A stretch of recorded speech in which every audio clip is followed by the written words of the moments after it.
So welcome to a very special episode of the Sort of Young Person's Guide to Prog Rock. I am your host, Ian Prize, and today we are going to talk about a key element of progressive rock, which was the incorporation of new technologies into the music.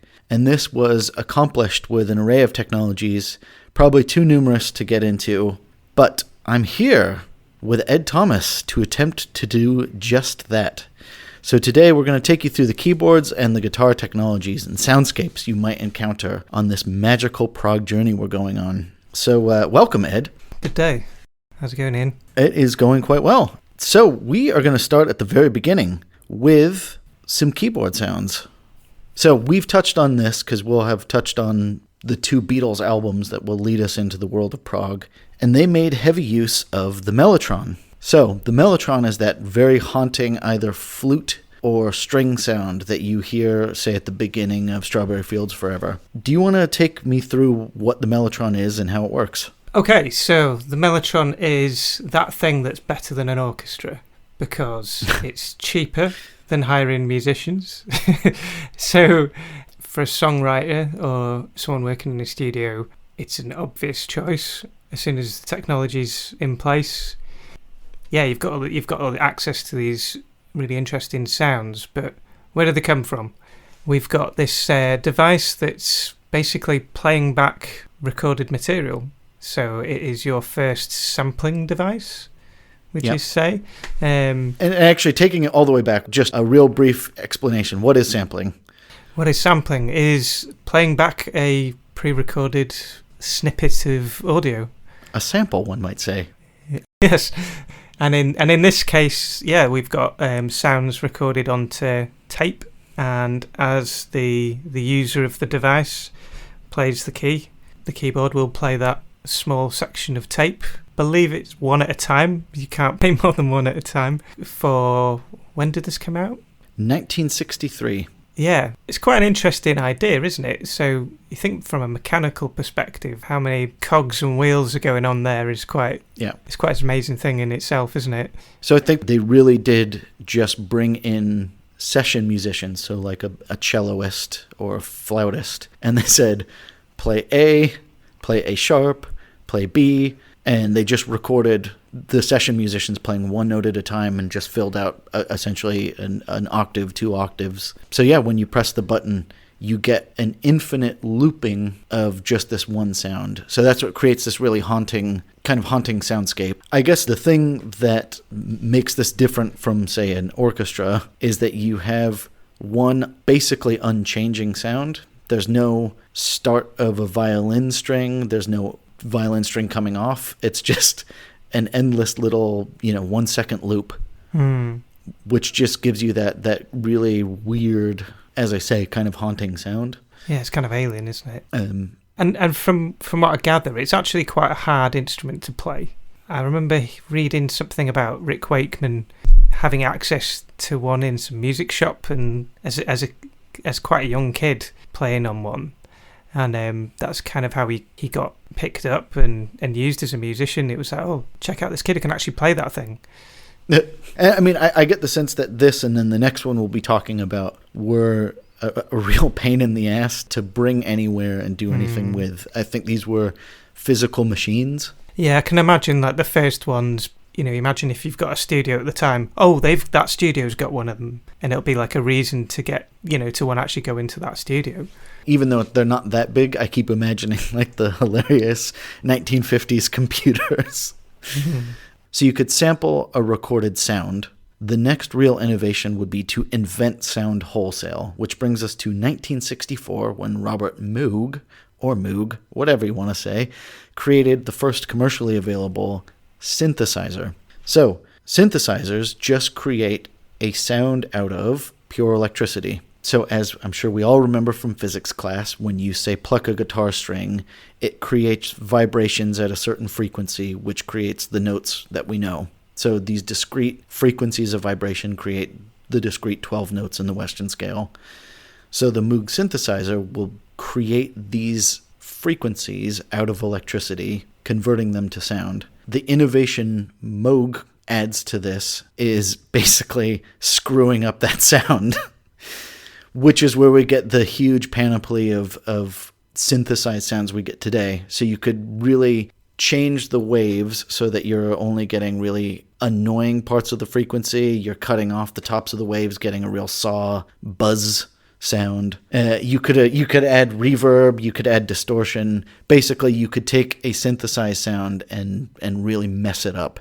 And then the next innovation he would then make for these bands as this keyboard became part of the soundscape of prog or of rock in general, he made the Mini Moog, which was a compact version that you could ostensibly take on tour. Yeah, what's interesting about these devices is how much sounds you can get with, I say, a few controls. You see some of these things and they're just littered with knobs and dials and stuff.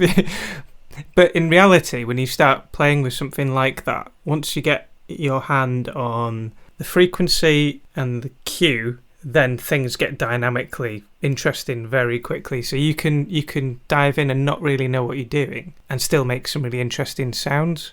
So yeah, Days of Future Past, perfect example. All of a sudden you've got this band now access to kind of write their orchestra parts. Yep. And then you might throw in some actual musicians as well. So what would normally be something that you'd figure out in the studio is something you can incorporate into the writing section, which would normally require an orchestra with a conductor and to be able to speak that language that not necessarily all these musicians could. Now we're entering the world where it's these 20-year-old kids. They're in the studio now, and that they can just plink around on a little keyboard and make cool orchestral style sounds without having to have George Martin conducting the London Symphonic in Abbey Road. Yeah, exactly. And that's the thing, isn't it? It's giving more power to the musicians to actually create using a language that they don't speak. And yes, you can still bring in that stuff later on, but yeah, you've kind of already guided the orchestra to where they're going. And I was going to say, and I think maybe that's the point of all of this, is that you're taking these technologies, and so you have the likes of Rick Wakeman or Keith Emerson just playing around with these synthesizers now and letting their minds and their fingers run wild. And you think about how much all this technology changes in that, well, just in that one decade. You come from people basically having kind of acoustic instruments mic'd up to all of a sudden everything's electrified and you can do so much more, and your actual performing in front of people isn't as limited. And I guess that's why the whole of the 60s is so interesting. But by the end of it, I feel like all the ideas have already happened, but we're just improving on them. So the technology is getting a little bit better, the amps are getting a bit louder, the PA systems are getting louder, but also they're getting louder with more precision, less distortion, less problems, basically. Yeah. And that's just making the songwriters or the recording artist's life 1,000 times easier. So we'll take it now onto the main focus of the conversation here, and that's the icon of rock music, the thing that really people think of most when they think of rock, and that is, of course, the electric guitar. Yeah, personally, I think it comes from a place of a lot of happy accidents. So at some point, at the beginning of the 60s, the guitar was something that was due to die out. It wasn't loud enough. People played saxophone. That was the thing. That was the solo instrument. Yeah, that was the exciting, brassy kind of solo instrument, wasn't it? I would also say, I'm thinking now of like Phil Spector and that wall of sound. That is the sound of the early 60s, is orchestral pop, where it's like we want huge, lush, complicated backing tracks. Yeah, and it's something really hard to do outside of a big, well-managed studio, isn't it? I guess it's not so much the guitar, it's the amplifier that changes everything, I think. People talk about like the first time you hear electric guitar, it's like it's just a clean guitar sound. It's nothing. Yep. It's nothing exciting as such. It's you think of the early Beatles stuff. It's this jangly. Yep. That particular sound comes from an amplifier that does have an element of breakup to it, but really that wasn't what people were aiming for. The best amps were the Fenders. Super clean amp. No matter what you plug into it, always crystal clean. But when you turn them right up, they start to lose their stability and you start to hear some crunch. But the first time you hear this isn't from people putting effects into them. It is from pushing the amp that little bit further. A really good example from blues world is Elmore James, who played famous for slide guitar playing. He was like a radio repairman in a previous life. So he'd tamper with his amp a little bit and it would run that little bit hotter, and some of his performances you can hear like an early representation of what people would later call like overdrive. Distortion, basically. Yeah, like that very low level distortion that's, what you'd call like soft clipping. I guess take me all the way back to the beginning. So way back in the day, people just played acoustic guitars fine. And I think, if memory serves, it was like a Portuguese instrument circa, I don't know, the 1600s is the first 6-string guitar that we know and love. We zoom forward to probably the American South, where the first of the Delta bluesmen will be singing and playing acoustic guitars. That's kind of where the guitar enters the American popular imagination. Yeah, and that's the thing. The first thing that pops into my head when you talk about acoustic instruments, you think of these sort of bluegrass bands where when the guitarist does the solo, he just walks up to the microphone and he just gets a bit closer. But obviously, you can. And you're talking like Elvis Sun Studios. Yeah. Like when he takes a hot solo, he walks up to the microphone and. Yeah. But you're still going to have problems with other instruments getting in the way there and stuff. So yeah. Okay, so they walk up to the mic and they're playing to the mic, but you're getting a bunch of other instruments. Yeah. Then in the 1930s, Leo Fender, he's been building pickups for sort of semi-hollow guitars for like jazz players and stuff like that. The very simple thing, and he gets this kind of slab of wood and he builds what we now look at as the Telecaster, and it's literally just. It's like a sample guitar, to show off the pickups. And yeah, apparently lots of like country musicians were like hiring the thing, were like asking to borrow the thing for recordings. Okay. Yep. So, and it just became a popular sound. So when I think of an electric guitar, I always think of the Telecaster, the proto. That's the first solid body electric guitar that we still use to this day. So initially, you're talking about so the acoustic guitar would just be mic'd, so a microphone that just picks up the room sound. What is a pickup, and what does it add to this? Yeah, so obviously if you're in a studio and you're recording, then that's fine. But for a performing musician, you need to be able to make sound and amplify that without amplifying everyone else as well. So the pickup is basically 6 magnets pointing up, facing the strings. It's got a long piece of coil, some copper coil. Both ends are on a fixed position. It starts and finishes at a point where it can make a circuit. Okay. And what happens is, as the strings are hit, the string moves up and down and it excites the electrons within the magnet, generates a very weak signal, which then the amplifier can pick up and amplify. Yep. Amplify, yeah. There is a problem with that though.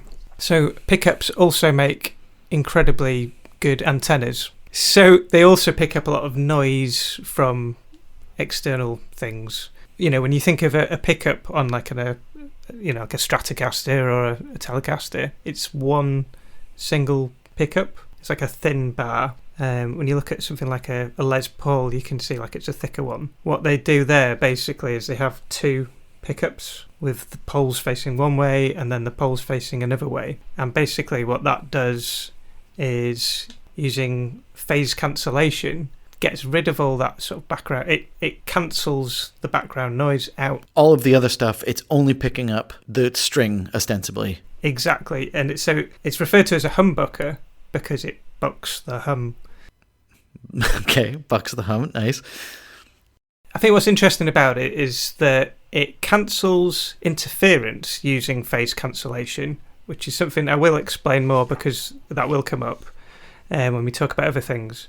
But the string signals from both coils actually add up instead of being cancelled. So you get a more powerful output. So when you get guitars that have got this humbucker pickup in there, if you play that into an amp that was kind of designed for a single coil pickup that's instead of it being clean, you're actually pushing the front end of the amp a little harder, and things start to naturally break up. And the breakup is what we would call distortion. Yeah, so I think that's where things starting to get interesting, is when you've got amplifiers that are less efficient, basically. So the American amplifiers are super efficient, really clean sounding. What happened was there was an issue with basically selling American amplifiers in the UK. So Jim Marshall in the UK is selling Fender amps. He's importing Fender Bassmans, which are one of these amps that, when you turn it up and you start playing into it with a humbucking pickup, it does start to get on the edge of cooking, When Jim Marshall was having problems getting these into the country, but still had a high demand for them, he takes this design and basically copies it. So the first Marshall amplifier is actually just a copy of a Fender one, but the parts are slightly different. So it's got different tubes in there, and it doesn't have an element of the amplifier that is used to kind of keep it stable, and it starts to break up a little quicker. And even then, it's still quite a clean amp, but these first Marshall amps, they're the classic ones for that crunchy sound, and they kind of still are. And this is what I find interesting about this period in history, is that I feel like they kind of got it all right back then. I mean, people still use Strats, people still use Marshall amps. Yeah. People will still use overdrive and phaser pedals. Yeah. So I can give a quick demo of that. So basically, 2 different guitars plugged into the same amp with the same settings. Okay, so first of all, I've got an amp that's set to just at the point where it's about to start breaking up. Because this is a valve amplifier, we should be able to hear the difference in the pickups, because the output of the pickups will be enough to push the amp if there's a difference. So starting off with a Fender Stratocaster that has 1965 pure vintage style pickups, which have a 5.9K output. So that sounds like this.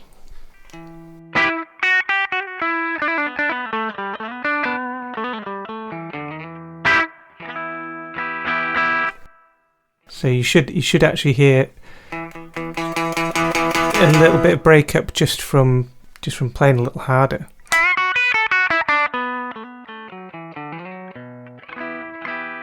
So it's quite mild, but this is the sort of amplifier you would have had sort of late 60s, early 70s. I'm using a modern amp, but it has that sort of voicing. So that's the single coil pickups.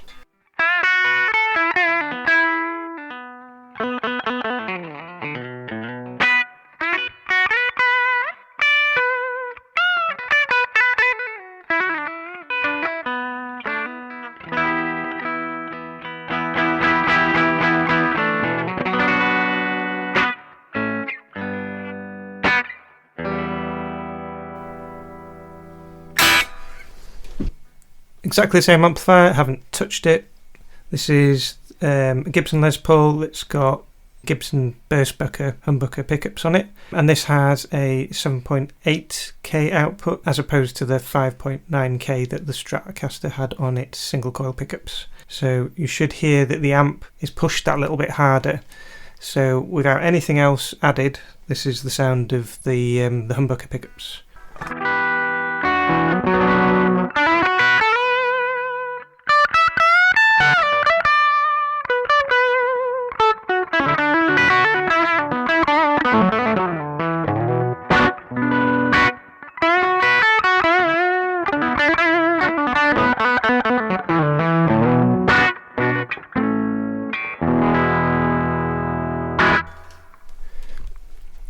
So yeah, quite a lot more breakup there. It's all happening completely naturally. There's nothing else in the chain there. There's no guitar pedals. There's no boost. There's nothing. It's just the sound of the pickups pushing the front of the amp.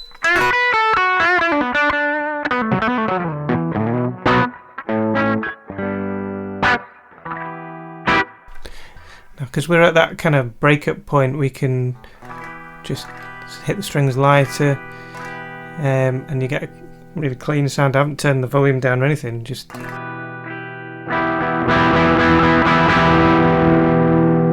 then when I dig in...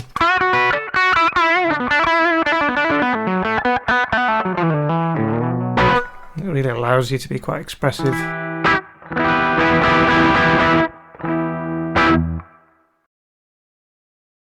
Okay, so that was basically the same amp, same settings, everything, just the guitars were different. And as you could hear, just that little bit extra output from the pickup has pushed the front end of the amp, and that's why it sounds slightly more saturated. You could describe it as like more compressed. So I like to think of an amplifier as a giant compressor. So compression. Yeah. Go on, you describe compression. So I'm going to ask everyone now to imagine sound waves. So if you think about just a bar and you've got your sound waves and they're going in a high wave, low wave, high wave, low wave. The amplitude of the waves is how loud the sound is. And compression just brings the softer parts up closer to the higher parts. Now, there's a lot of complicated details with what the threshold for quote-unquote softness is, so quietness. And there's a threshold for how fast the compression comes on. How fast do you bring the quiet to the loud? But the essence of compression is that you should, at full compression, have almost no distinction between how soft the softest bits are and loud the loudest bits are. And that's complete compression. When we say something like more dynamic, it means you have a larger distance between the quietest moments in a song and the loudest moments in a song. So that's compression versus dynamicness. Yeah, so, and in recording that's very useful because it makes your signal easier to work with. And so for example, if you're recording guitars, you tend not to do much to them afterwards because the amplifier has done everything. You know, you just put a microphone in front of an amplifier. And it brings it up to a nice even sound, basically. But yeah, so I think the next element here is obviously in the blues world, these artists are coming out of the UK with these guitar and amp configurations that are making more of these sustaining sounds, are kind of becoming the superstars in the music world.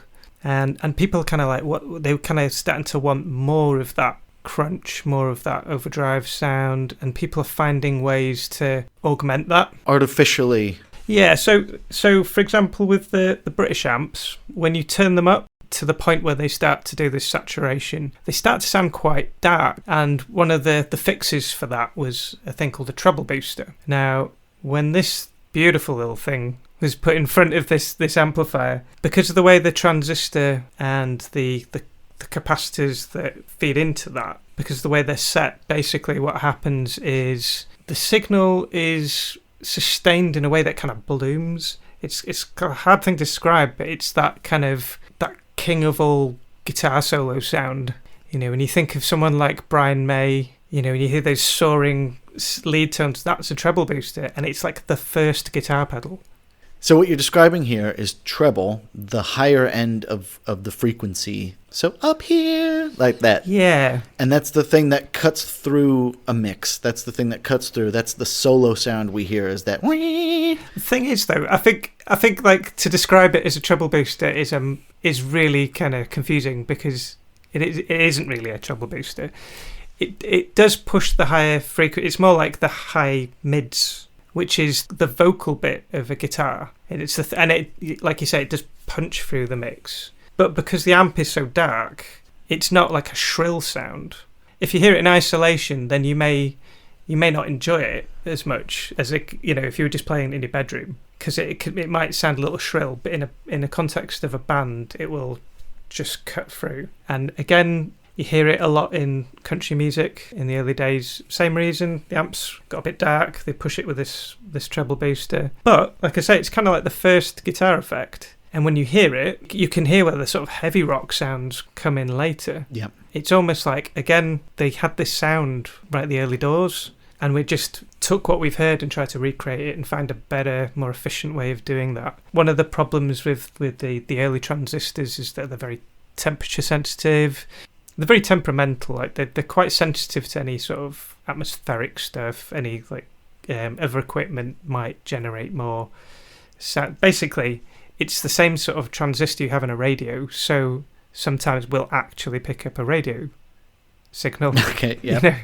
So yeah, there's all sorts of problems with the early equipment, but again, people still look for this stuff today. I think because this is the first sound, so, you know, we've got generations of guitarists who wanted to be Hendrix or Clapton or Page. So I think we will forever be looking back Exactly. to this era of guitar sounds. Yeah, for example, this one I'm going to play for you now is called the Beano Boost, and it's referencing Eric Clapton on John Mayall's Blues Breakers album. I don't believe this is actually what he's using, but everyone kind of has always associated him with this pedal. But the combination of a Gibson Les Paul, one of these treble boosters, and a Marshall amp, that's a sort of combo Marshall amp. So when I say combo, I mean like a amp and speaker in one enclosure. Yeah. Gives you this sound. All right, let's hear it. So here's the sound of the treble booster. So to demo this, I'm using a Gibson Les Paul into a 40-watt Marshall combo that's got a vintage voicing to it, set just to the point just before it starts to break up. But it's exactly the same as in the previous demo between the single coils and the humbuckers. So I'm not going to change the amplifier at all now. I'm just adding the treble booster, and in this case I'm using the Analog Man Beano Boost. And this is what that sounds like.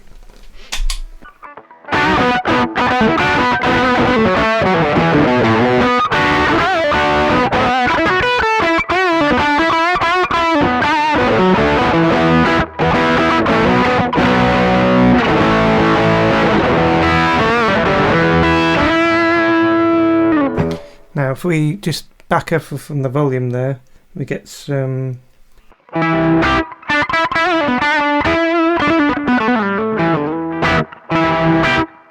So just by backing up from the volume there, we get some nice sort of overdriven tones that are less extreme.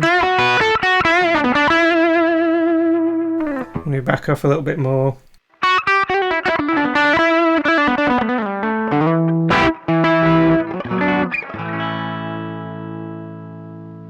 so the sound of this treble booster with the volume in different positions gives us so much options. So you've got lots of levels of crunch there.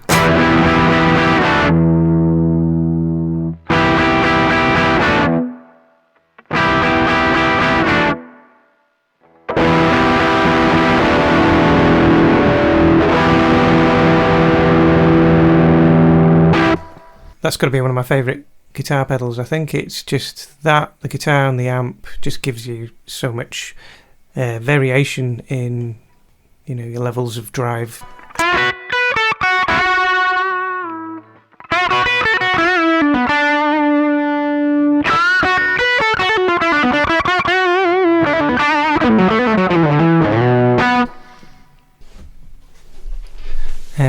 I think Steve Hackett actually uses that same treble booster. That's the Analog Man Beano Boost. Excellent. So yeah, you can really hear that kind of bluesy, solo-y bloom. So in the prog world, we have Steve Hackett, who when he joined Genesis, the Nursery Crimes album where you first hear him play. Yep. Steve Hackett, I don't think was using one back in the early days. He definitely has used them in his career, but the Marshall Super Fuzz, or the Tone Bender, is a bit like the treble booster and the fuzz face being played at the same time, and it's essentially kind of that. It's got 3 transistors in it instead of 2 or instead of 1, and it sounds a bit like this. So this is the Tone Bender. So this is the one that has 3 germanium transistors in it.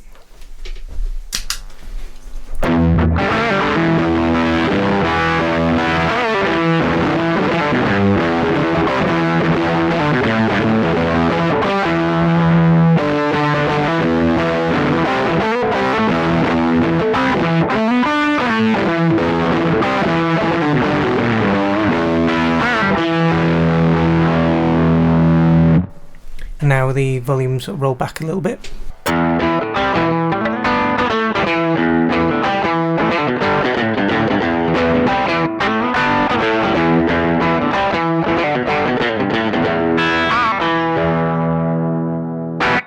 So again, very expressive. You can get a lot by just sort of riding the volume control on that one.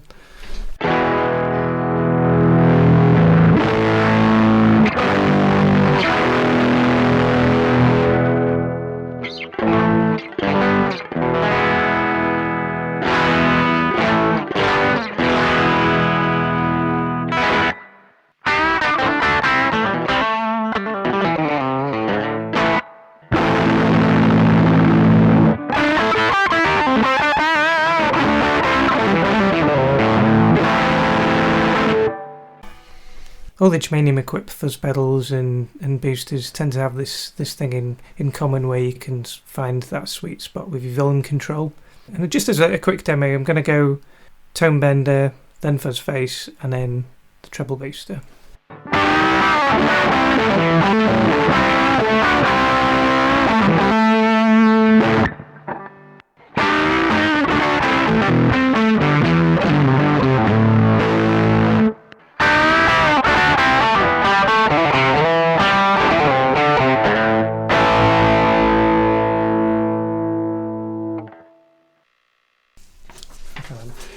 But yeah, backtrack a little bit. So yeah, that setup we've got there, so that Beano boost with the Les Paul is something that Steve Hackett still uses now on stage. He actually uses that same one, that Beano boost by Analog Man.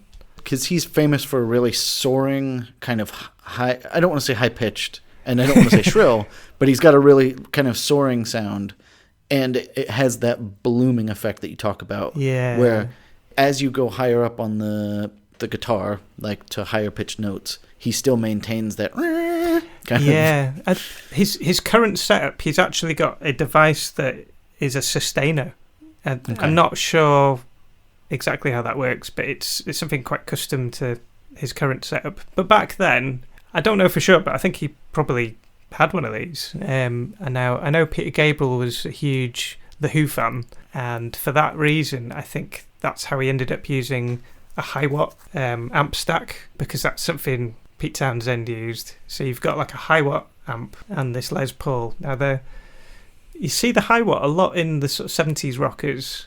I think the high watt stacks tend to be quite clean, because at this point the PA systems have got better. You know, like the audience can actually hear the artist in these bigger venues, but you've still got the guitars being played through amps on stage. No one's really miking those up yet. So the amps are huge, like the 100, 200 watt. But the high watt stacks were famous for staying kind of quite clean, even at those high volumes. So people are kind of wanting to put stuff into them to make them break up. So you're collecting a guitar sound straight from the pickup. Basically, now you can mess it up. Yeah. Which is great fun. And that's where we're at now. So we're at the stage where you can mess it up. And as you say, you actually have designed a cleaner amp. So that brings us now to overdrive, I guess. Yeah, in the 60s, I think, we're putting things in front of the amps to clean them up, to make them, the treble booster will brighten up a darker amp, shall we say. It doesn't necessarily make it trebly, but it will bring it up to a more useful... Cut through the mix level. Yeah. Yep. But that has generated this sound that we just heard, and it is enticed the ears, and then people are finding new versions of that same circuit that do a little bit more. Now, this is where we come into the world of fuzz. So the first fuzz pedals, it was kind of like an effect that sounded more like, you think of that Satisfaction riff. That was a little bit that was put in there to kind of emulate a horn section. It was never supposed to be on the record. It was just this kind of awful sounding fuzz pedal. It was the Maestro fuzz tone was the first one. Yeah, I don't think that's a very good example of a fuzz pedal, so you don't really hear a lot of use of it. The circuits that was used for that treble booster, I think it evolved very quickly, but using the same sort of transistors, we hear this sort of fuzz tone. Now, the obvious example is Jimi Hendrix with the fuzz face. Okay, yep. Now, if you've got a guitar with single coil pickups, if you've got something that can really, really mess up your sound going into the amp, one of those big Marshall stacks turned right up, it's just going to sound like it's falling apart and the world is ending. Yep, okay, yeah. And if you think back to when, Jimi Hendrix, because he's kind of like, he's using this as soon as this thing is invented, basically. He's using it. Of course, this is probably the most exciting thing you've ever heard in your life. Not only is it one of the best guitarists ever, but it's the craziest sound you've ever heard. I mean, even now, it's thrilling. Like, as in, like, even now, it's so heavy. Yeah, it's fabulous. But, certain guitars and certain guitar pedals work well together. Yeah, and so the fuzz face, I feel like, is something that works really well with a Stratocaster. In prog rock, I think David Gilmour is the ultimate exponent of using that particular type of fuzz pedal. He's famous nowadays for using something called a big muff, but when he was first picking up equipment, he was actually still using Sid stuff. So Sid would have got the fuzz face, Sid would have got his Echo Rec, which is a famous delay unit, and he's just basically starting to use that equipment, and he'll add to it and change it as time goes on, but he's using a very similar kind of setup to Hendrix. He's got his wah pedal, a fuzz face, and the Binson Echo Rec delay unit into a high watt amp again, so the same as what Steve Hackett's using.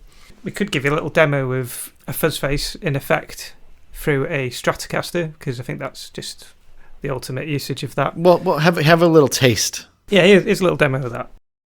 I'm using the same Fender Stratocaster with the 65 Pure Vintage pickups going into fuzz face, and then the same amp. I haven't changed any of the settings. So here's what the fuzz face sounds like.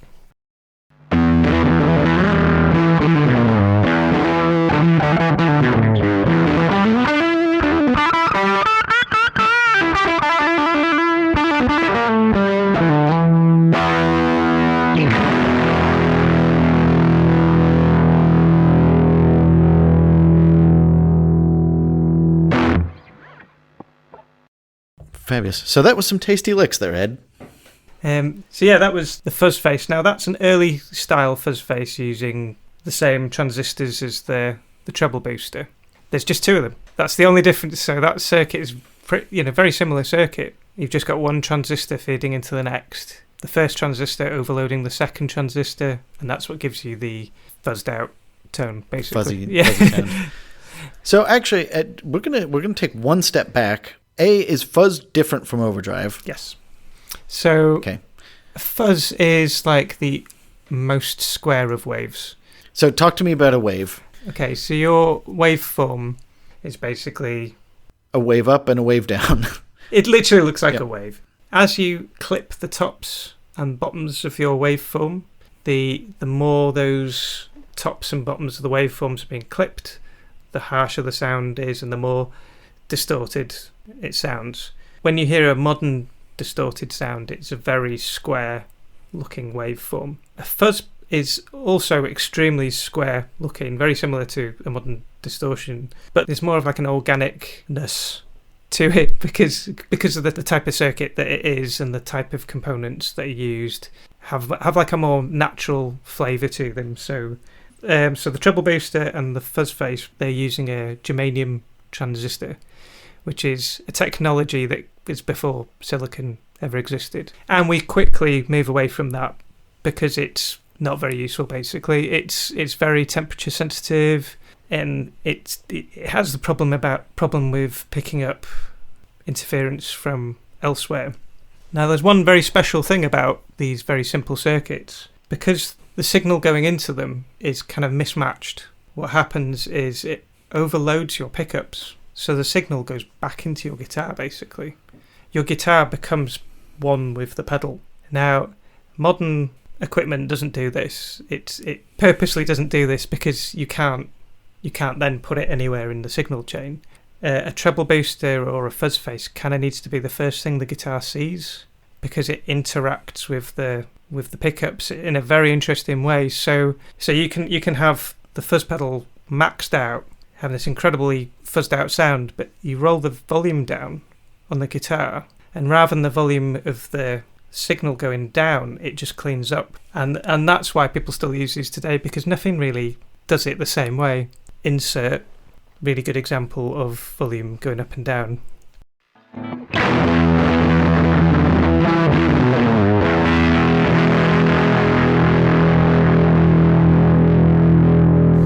So that's with the fuzz face set at its maximum setting. What's great about this is it works really well with the volume control on the single coil pickups.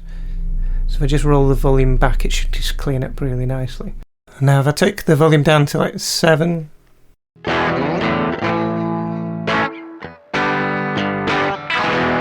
I'm really cleaned up there.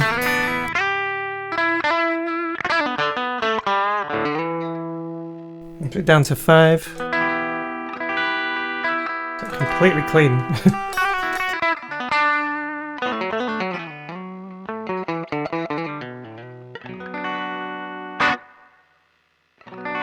the difference between that and that's pretty dramatic.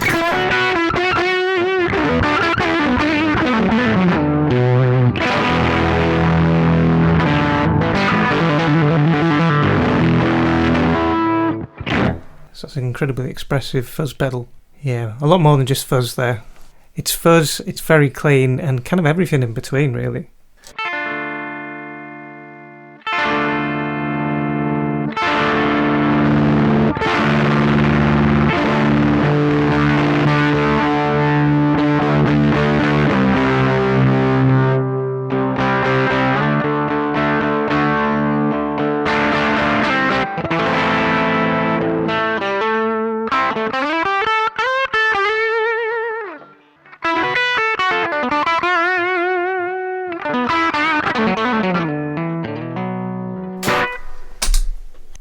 So you think back to like early Pink Floyd, I think Sid and David both used these sort of germanium equipped fuzz faces.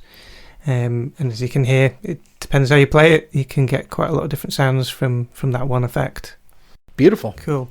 So to me, that sound where we're on the halfway point, you know, when people talk about overdrive sounds with modern equipment, that's the sound. You heard it there. You know, if you've got a fudge pedal, you don't need an overdrive pedal. You probably don't need anything to give you the clean sound either. If you just leave that on all the time, use the volume control. You've got all your... To clean up your sound. Yeah, you've got like all those layers of grit. And it's, that's my favourite thing in the whole wide world is the fuzz face. So we talked about how people started using these devices to augment their sound and how useful that is in a performance environment. But a lot of what became normal for guitarists, for example, to have on their feet, come from trying to emulate what we can do in the studio. A lot of the sort of modulation of sound that we hear in modern music comes from trying to emulate those things we did in the studio with time-based equipment. So the thing you're recording with, the tape. So I guess take me back to the beginning of modulation. So modulation is the subtle change in either time or pitch. And it probably has its origins in EMI, Abbey Road Studios, with ADT. So what is ADT and what problem were they trying to solve with ADT? That's a good one. And who was the problem? Okay, so EMI, there's a guy called Ken Townsend who is a balance engineer. Now, Abbey Road's, like their engineers were basically, you know, maths and physics background people. They were like actual engineers. Scientists. They were like white coats and this, that and the other. Yep. And Ken Townsend talks about having spent 3 or 4 hours trying to do the double tracking with the Beatles. So you've got this engineer who's brilliant mind whirring away this problem in his head, like, what can we do? This is frustrating. Basically, he's got 2 types of tape machine he works with day in, day out. Basically, when you record onto tape, you've got a record head and then a playback head. And there's a distance between the two. And on one tape machine, the distance is like 1.5 inches. And on the other tape machine, it's about 3 inches. So he has this amazing idea that I could just feed the signal from the record head into the next tape machine. So you then have 2 output signals. Yep. Slightly off. And what he also does, he put something into between the 2 tape machines that would alternate the speed again, so he could make it even closer. And what happens when you get to about 100 milliseconds or less, you start to hear these sort of almost like a second voice. Yeah, so it's thicker. It's still just 2 voices, one slightly delayed. It's just one voice doubled. So that they're slightly delayed. And at that time, they were, to have 2 voices would take up 2 tracks. But they could do that in mono. And you often think about these sort of phasey sounds as a stereo effect. But in this case, they were actually trying to use up less tape. So it served 2 purposes. You've got 2 voices recorded. It's the same guy. But, you've got, if he was to just record that again, that's two bits of tape they've used up. So they could just record it back onto one piece of tape. But if he was to manually adjust the speed, rather than just having 2 voices that are exactly the same with a slight delay, you start getting these sort of phasing sounds, and as kind of interesting modulation. Yeah, and it's not like the pitches change, it's like the frequencies change as the delay starts to go through that null point where it would cancel itself out. Phase cancellation is the same, in physics, it's the same thing that was being used to remove the hum in a pickup. So if you imagine a waveform from where it starts, goes up, back down, to the point where it would start the next wave is considered like 360 degrees. So if you were to overlap those two waveforms where the peak of one is at the trough of another, it would completely cancel out the signal. So if you can make it wobble around that point, you get some really dramatic sounds, and that's what we call flanging. Now, originally, people used to do that just by putting their thumb on the flange of the tape recorder, and it would kind of smear, but that's like quite a dramatic sound. But then you've got phasing, which is like a more subtle sound. Loads of things have come out of this artificial double tracking thing that was invented by Ken back in 66. Yeah, for a Revolver. So when you hear that on those records, then anything else is just trying to recreate that thing that was done with just two tape machines. It's incredible, isn't it? You know. And it's just such a good sound, and I think once you've cracked the concept that you can slightly mess up a second take and create that thickness, the thickness of the sound, the world is your oyster. And that's the thing. And as soon as you've heard that, then you're like, oh, I want to hear it on this and I want to hear it on the other. I think there's two main devices that you hear in the studio in the 60s that become what people try to emulate later on. So the first is this ADT device and the tape flanging. And you hear a flanging effect. And the second is this sort of Leslie speaker, which is what you normally plug into an organ, and it's just a spinning speaker, basically. Now, when people are trying to emulate that sound, they invented a thing that's completely different. You know, that's your phaser. The first one of those was not till a lot later on. You know, it's that you actually see people being able to use this stuff outside of the studio, or you know, that don't have to. Like a Leslie's a huge device.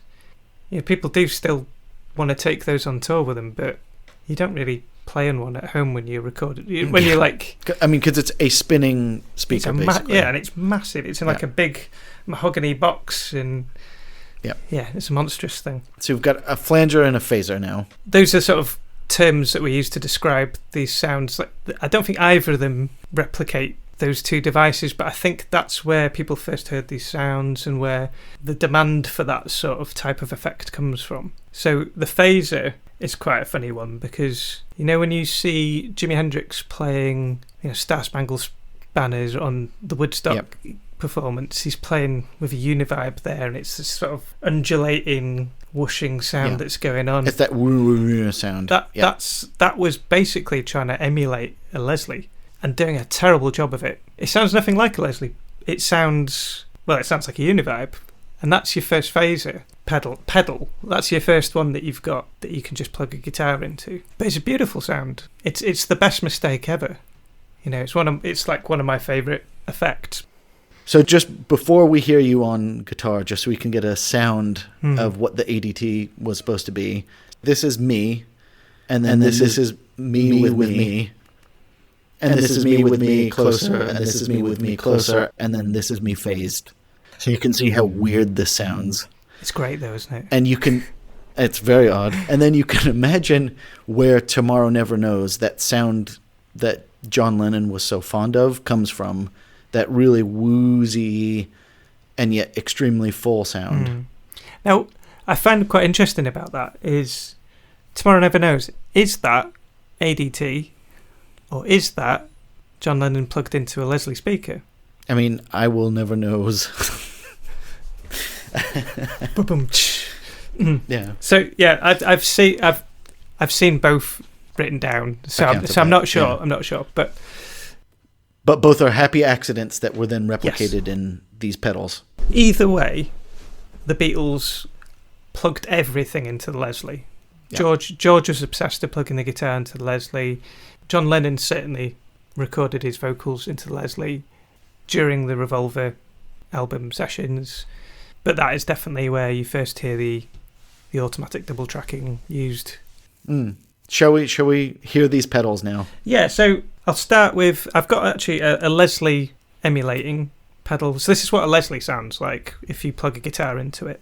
I don't have an actual rotating speaker here, so I'm using the Keeley Rotosonic to emulate the sound of the rotating Leslie speaker. Here's the clean sound of the guitar. Here's the sound of the Leslie.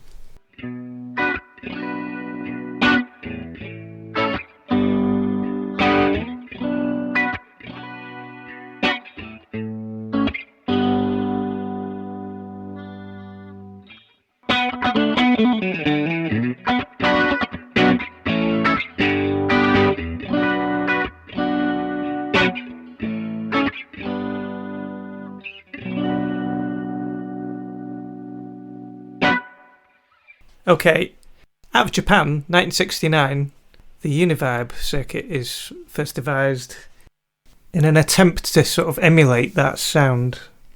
The best example of this is probably Jimi Hendrix on Machine Gun. I'm not going to play that, but here's a little sample of the Univibe.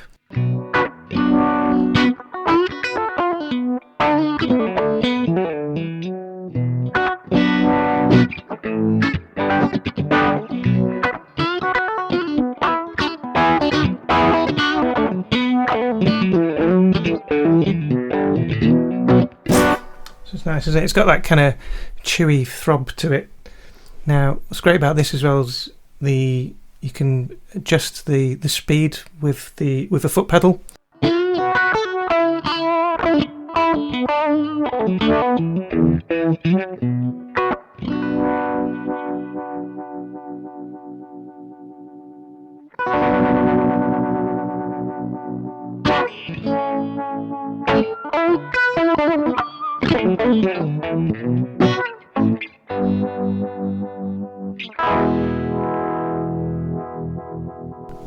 Essentially, that pedal is a phaser. The phasing is done using a lamp and some photosensitive resistors. Okay, now moving on to a phaser. So this is the Electroharmonic Small Stone. Really good example of a kind of 70s sounding phaser pedal.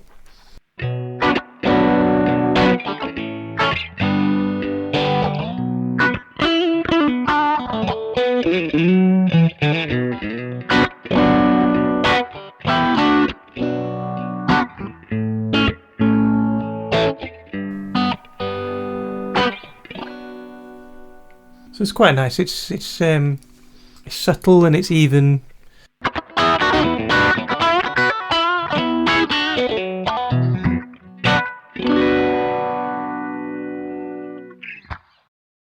But yeah, so the phaser doesn't come in till like the early 70s. I think David Gilmour's the best example of a guy who uses lots of guitar pedals, who's prog king of guitar, I think, is David Gilmour. Fair enough, yeah. He doesn't start using a phaser until 1974, and he's using an MXR Phase 90. I think the first phaser pedals he used like early 70s, so maybe 71, I think, is when Electroharmonics comes out with their Electric Mistress, which I think is probably the best name for a phaser pedal ever. That's brilliant. But yeah, David Gilmour, it was a Univibe user up until he got the Phase 90, which I think, they're all these modulation pedals essentially doing a similar thing. It's just how they go about doing it. You have two signals, one stays the same, the other one modulates. It's either modulating because it's got a short time delay, and then some form of coma filtering is added to that, or it's delay in the phase, so those two waveforms just moving out of phase with each other. Yeah. Okay, so that sort of tape flanging sound, in order to emulate that, that's where you start bringing in coma filtering, which is basically where you emphasize certain frequencies. The coma filter sort of passes through those at time intervals, and what's happening is that's being added to that delayed signal to cause a modulation. And for that reason, that the flanger is quite a dramatic sound. Yeah, anything to do with time-based effects tends to be the most dramatic, I think. Here's an example of the flanger, and as you can see, it doesn't sound anything like a phaser, but we often use those sort of words interchangeably when describing these kind of whooshing sounds. But yeah, here's the flanger. There's a typical flanger sounding effect. Now, a flanger in a guitar pedal format is not the same as the tape flanging we were talking about. This is achieved with the comb filtering added to the delayed signal. So it's got a different character to the tape format, but yeah, here's the flanger sound.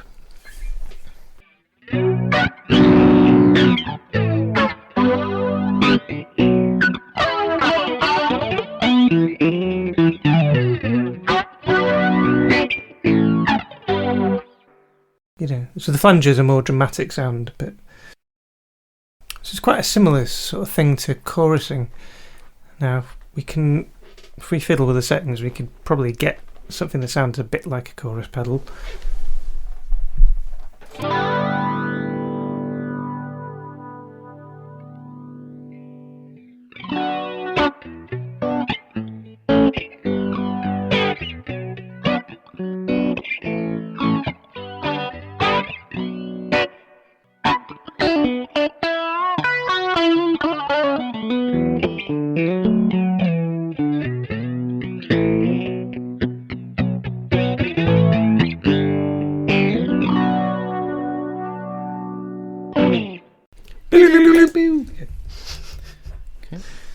Excellent. I guess just real quick before we leave the phasers, yeah, just a moment of appreciation for just how well they feed into the psychedelic sound. As in, I think just that you could mess up a guitar sound so much really does a lot to push weird music forward, or push music to get weirder. Yeah, like in my head too, I always associated, you know, the psychedelic sound of the 60s with things like phases. And it's like they didn't exist yet. Really, yeah. You know, that's the first example of a phaser. Like, it's actually, you know, if you pick one up, it says on it chorus, vibrato. You've got two modes. So the chorus is the two signals, one modulating and the other one straight through. And those two together give you this phasing effect. It's like a lopsided wobble. Yep. So you have this kind of throb that's very, you know, it's just unique. It's its own thing. And now we're going to come to probably the most famous of the pedals in rock music, made famous by Jimi Hendrix at the very, very beginning. And it is the wah pedal. It's just such a characteristic sound. It has the wah, wah, wah sound. And that is achieved by, I'm going to call it EQ banding. Would that be what you would call it? So I guess as the example, here's my voice only cutting the lowest frequencies. Here I am at just the mid frequencies, and here I am at just the high frequencies.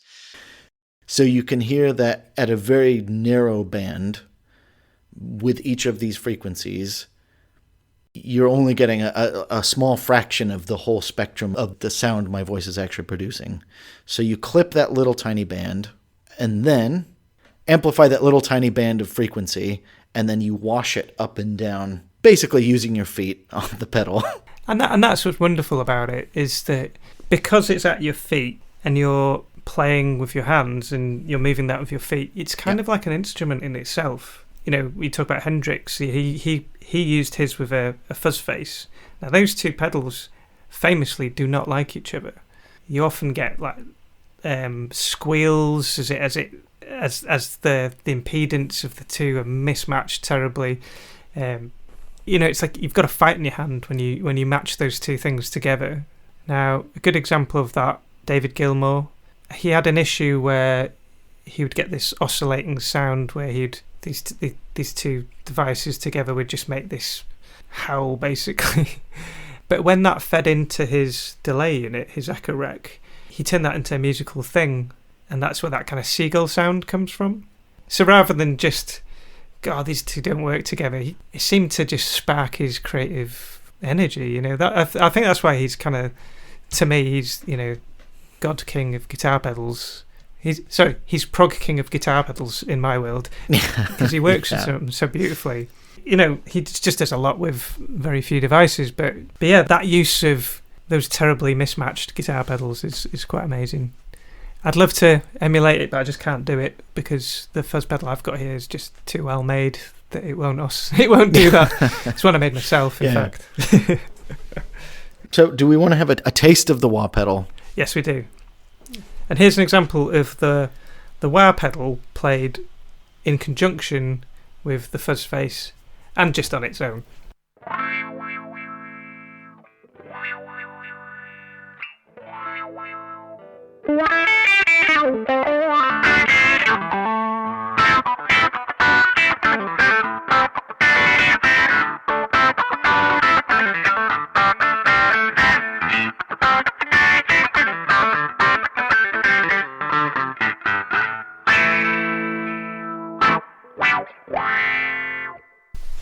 And here's the wah paired up with the fuzz face.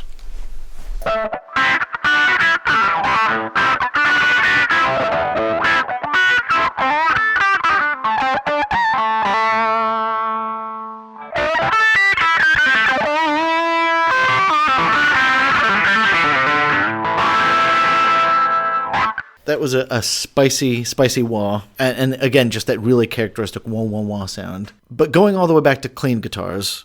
Yeah, so when you think about the Beatles, I think they were always the ones pushing the boundary first. Well, the biggest band that were pushing the boundaries. So they were the band everyone was listening to. Now, when you listen to the early stuff, even then they were wanting to do more. So yeah, even when they were recording Don't Bother Me, George was asking if he could stick some more compression on that guitar to get some more kind of organ tones out of it. And on that same session, John Lennon's being told, no, you can't use the maestro fuzz tone. George Martin's scolding him for even thinking about it. Yeah. And then you fast forward a couple of years and they go in the studio to work on Revolver. Now, EMI's got really strict policies about, the microphone has to be 18 inches from the source of the drums and blah, blah, blah. And they went in there for the first time going, right, okay, look all these rules that we've got here in this studio. The same studio where the engineers are in the lab coats. Let's systematically go through this rule book and start questioning this stuff. People are plugging into also, that people plugging into the Leslie, and the band's been given new instruments to play with. So before that, it's all these jangly Vox amps that are kind of clean. You can get a great overdrive tone with a Vox amp, but the big ones that were solid state at this time, they were putting distortion into the heads. So for the Revolver album, you've got the Vox 7120. It's actually got a distortion unit built into it. John Lennon's using the Rush Pep box, which is like a great little 2-transistor fuzz box that's still being made today. And it's actually the daughter of the guy who originally invented the circuit is still making them herself, one at a time, which is beautiful. And yeah, there's an array of like fuzz pedals on hand, and you're hearing like these crunchy tones for the first time from the Beatles. George Harrison starts using the Gibson SG, so he's got a guitar with the high output humbucking pickups. He's using wah. For any Beatles fans who are into guitar, that's probably your favourite album. And I feel like the sort of tones that you're hearing on the album become what everyone's trying to get. And we probably touched on this on the Revolver episode in general, but I think that's the sound. Revolver became the sound of studio rock, or a rock band in the studio. And I think obviously it was the Beatles, biggest band ever, and then such a smash hit. And as you say, things like moving the mics closer to the drums, these types of new way of doing things really become the sound of studio music. Yeah. And from a guitarist perspective, those same guitars and amps, maybe not the Vox, but George is using a Fender Bassman, which is, we spoke about earlier, that's what the first Marshalls were based on. So it's got that kind of easy to break up, that kind of crunch. And you can hear the crunch in Revolver, yeah. I guess this is probably a good place to take this now, is spiritually what happens to the guitar after the 60s. So what does the guitar begin to represent? So I feel like Yeah, all that distortion and fuzz becomes synonymous with sort of psychedelic movement and maybe even psychedelic blues and funk and things like that later on. But the sort of the prog guitarists seem to get kind of a bit cleaner, with exception of maybe David Gilmour, who's a fuzz enthusiast. But it's like he's using distortion to get clean. He's pushing the amp with the distortion to make the amp bloom into this compressed state. Also, he's the least busy of all of the guitarists we will talk about on this podcast. He plays one note per minute. I think when we're talking Steve Howe, Steve Hackett, Robert Fripp's a really good example of that. If someone like Robert Fripp was to use heavy distortion, it wouldn't work. I mean, he plays a lot of acoustic guitar, actually. Yeah. That album, that's what I think of is the acoustic guitar and the Mellotron. I don't really think about the electric guitar. For him specifically, for Robert Fripp, this is later for the Wetton years, 1972, 73, 74, when they become essentially more of a power trio. That's when he really amps back up, and again to kind of fill that space with sound. But it doesn't work if you've got a lot of complicated things going on. It doesn't work as well. But I guess I'm talking now spiritually, like the 70s will become the era of the rock god or the guitar hero. I don't know if this is true for prog, actually. I'll think about that one. I think prog always shares like its limelight with keyboards. And it's just generally playing in larger venues and utilising what you can to get the songs across at high volume. And as you're coming out of the 60s and into the 70s, people are building this technology that you can now use on the stage, and you can now inform your songwriting rather than take the songs you've already written and bring them into the studio. You can write them straight, knowing them that you'll be able to play them like this later. Yeah, and it's like I feel like technology is not just aiding the musician; it's kind of guiding the music forward. So we've done all the experimentation in the late 60s in the psychedelic movement, but now we understand what we can do, how far we can push the boundaries with live music and fuzz and all this sort of stuff. Well, now we know where that can take us in a songwriting world. Now we've got an array of portable pedals and stuff that we can modulate our sound with on stage. Obviously the early 70s, a lot of the stuff is still quite big and hard to drag around with you, but they're playing these huge venues and they've got road crews helping them bring them on stage and stuff. At least they're not bringing a studio with them. Fabulous. So I'm gonna say thank you to Ed for guiding me through this world of keyboards and guitars. So I hope you feel more informed about some of the technologies involved in prog rock, and join us next week for Days of the Future Past with the Moody Blues. This has been a sort of young person's guide to prog rock, and I have been your host, Ian Prize. We'll see you next week.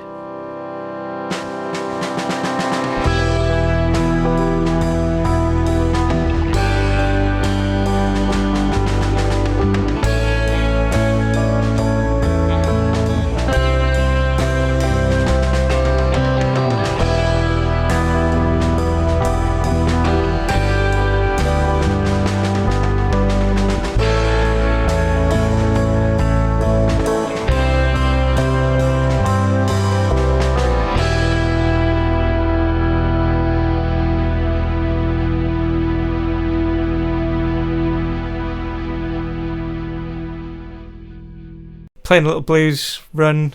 Beep, beep, beep, beep, beep, beep, beep.